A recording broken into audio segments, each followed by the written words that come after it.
Ouch! Sian Lim. Binatuta ni Vice Ganda. Kimi, deserve mong lumigaya. Wala na yung love lock pero tayo pa rin. Thank you, Kim.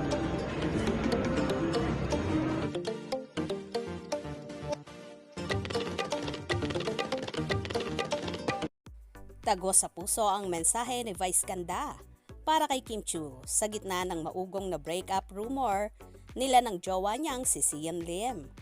Marami nga ang pwedeng makarelate sa comforting words ni Vice para kay Kim na naganap sa episode ng It's Showtime nitong Martes, December 12. Sakto kasi na sa Especially For You segment, nasabi ni Vice kay Kim ang maganda ka, mabuti kang tao, magandang mukha mo, magandang puso mo. You deserve the best. You deserve love. Ang nasabing segment ay nagfo-focus sa mga dating couple.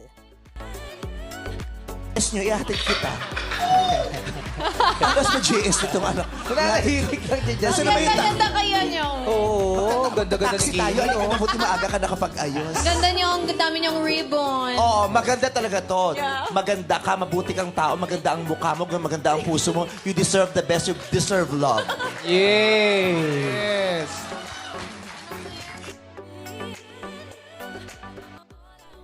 Maugong na kasama sina Kim at Sian sa listahan ng mga celebrity na nag-split ngayong 2023. Lalo pang uminit ang issue nang alisin ni Sian sa kanyang YouTube channel ang mga video pati ang vlogs na kasama niya si Kim. Wala pang deresahang statement sina Sian at Kim tungkol dito.